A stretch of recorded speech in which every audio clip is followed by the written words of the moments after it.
بسم اللہ الرحمن الرحیم۔ السلام علیکم۔ آپ ہماری ویڈیو کو لائک کر دیا کریں اور ساتھ ہی ہمارے چینل کو سبسکرائب بھی کر دیں اور ہر نئی نوٹیفیکیشن کے لیے بیل آئیکن کو بھی دبا دیں۔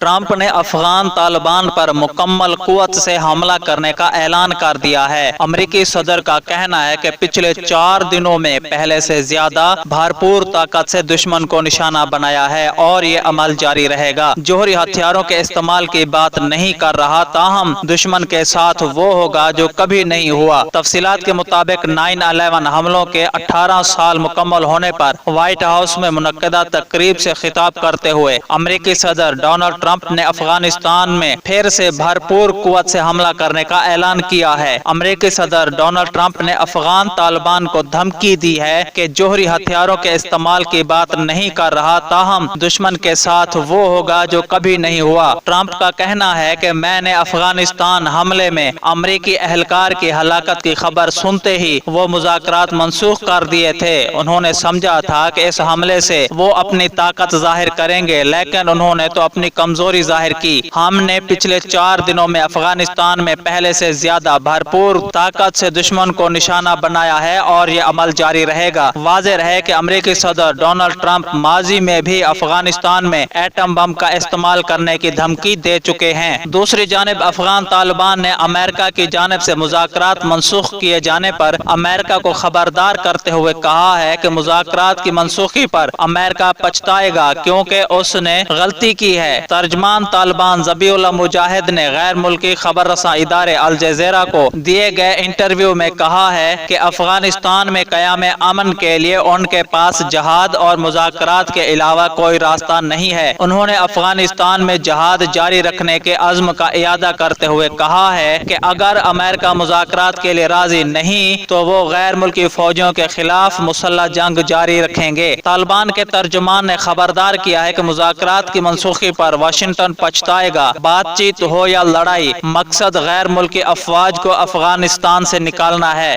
امریکہ نے بات چیت کا راستہ بند کیا، اب لڑائی کا راستہ ہی باقی بچا ہے۔ جبکہ افغان صدر اشرف غنی نے ایک بار پھر طالبان سے جنگ بندی کا مطالبہ کیا ہے تاکہ عوام کو نقصان سے بچایا جا سکے، جبکہ امریکی وزیر خارجہ مائک نے کہا ہے کہ گزشتہ 10 دنوں کے اندر ہزاروں طالبان جنگجو امریکی افواج کے ہاتھوں مارے جا چکے ہیں۔ یاد رہے کہ امریکی صدر ڈونلڈ ٹرمپ نے افغانستان میں قیام امن کے لیے جاری مذاکراتی عمل منسوخ کر دیا تھا۔ Micro blogging website Twitter پر امریکی صدر نے اپنے پیغام میں مذاکرات منسوخ ہونے کا سبب کابل میں ہونے والے حملوں کو قرار دیا تھا۔ یہ اعلان امریکی صدر ڈونلڈ ٹرمپ کی جانب سے اس وقت کیا گیا تھا جب چند گھنٹے بعد افغان طالبان اور امریکہ کے درمیان دوحہ میں ہونے والے مذاکرات کا نواں دور شروع ہونے والا تھا۔ امریکی صدر ڈونلڈ ٹرمپ کے اس فیصلے کے بعد افغانستان میں امن کے امکانات خطرے میں پڑ گئے ہیں، جس پر تشویش کا اظہار کیا جا رہا ہے۔